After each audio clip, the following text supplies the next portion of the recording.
Well, career coach Dan Miller says anyone can find fulfilling work that pays, even in today's tough job market. He shows you how in his book, 48 Days to the Work You Love. Welcome, Dan. Thank you. Dan, please help my son, Dan. He's been looking for a job.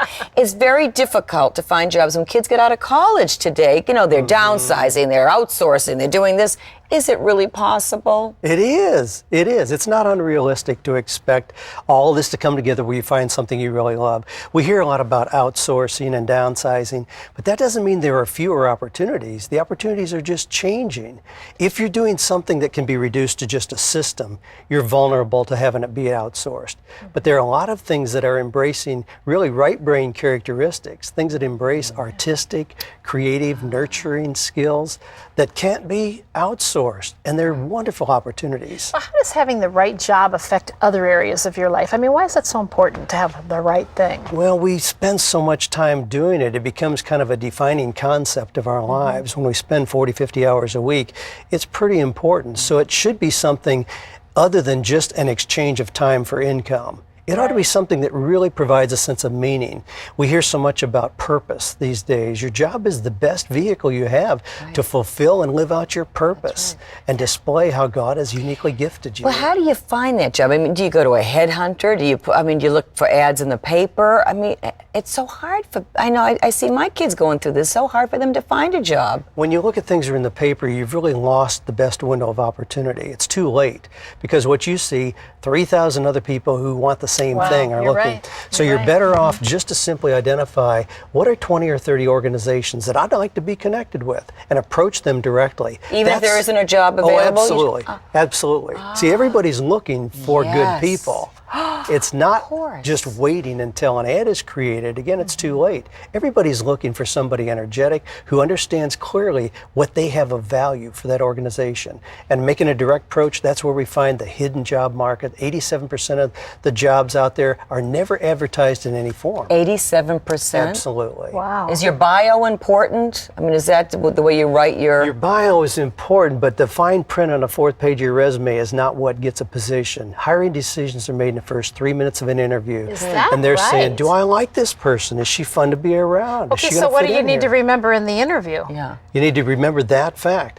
You need to convey energy, enthusiasm. Right. Those things will do more to open up opportunities than adding another degree on your resume.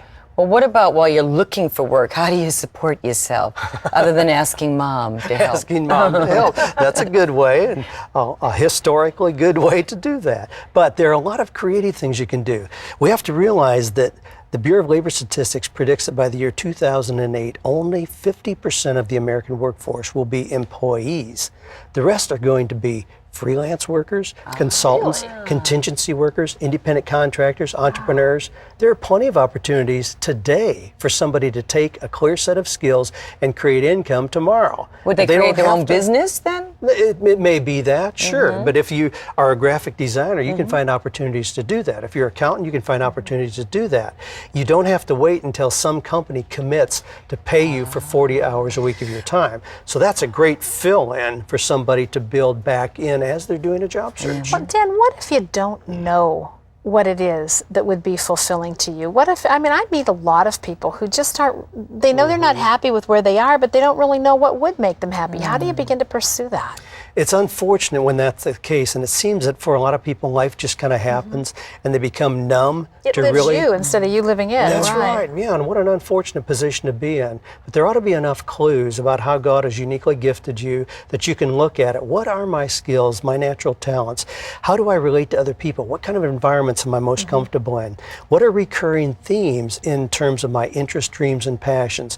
And from those, we then look at all of those. All we have to do then is just create an economic model to bring those all together. How do you feel about some of those tests? I can't even remember what they're called now. Personality but where, kind of tests that tell you it what comes your out and it actually career- outlines, here are things that you would be good at because of the interests and the personality that you have. What do you think of those? They're a wonderful tool. We use them a lot. Oh, do you? And we really encourage them, but they are that. They are one tool. There is nothing that can be done by a computer, as sophisticated as they are, that can come back with the definitive one right answer. That's my hesitation in recommending those, is that people who are really blank are looking to a computer to tell Define. them Right. the one Yeah. thing. No, we're too unique. But it ought to be able to tell you in general, these are the kind of things you ought to have in place in a fitting workplace. And what about age discrimination? Are we ever too old to get a job? It's all right, Louise. You'll be able to get They something. kept hiring me. Nip, nip, tuck, tucks. I need pretty soon.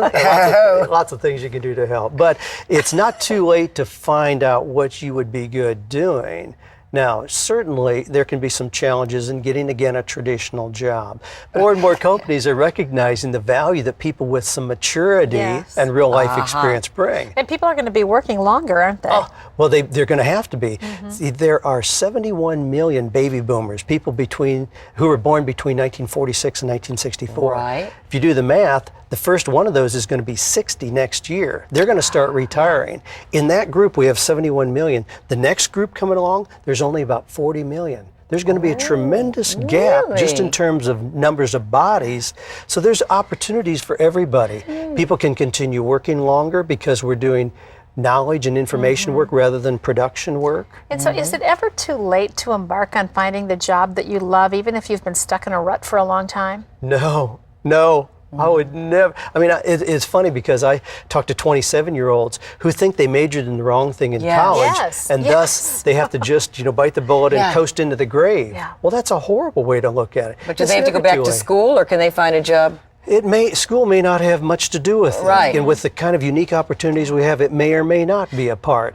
But I tell people, do whatever you want to for the first 50 years of your life. If we can at that point sit down and really look at God's unique purpose for you, you can go into the most productive 2 decades of your life. And I really believe like that. I Me like too. that. Well, if you need help finding your way through the career maze, get a copy of Dan's book, 48 Days to the Work You Love. Our guest is Dan Miller. You can look for it at livingthelife.com. He's got some great articles to help you, too. Thank you Thanks, so much. Dan. Very welcome. positive Delight to be here. information. Yes, there's hope for us at our age.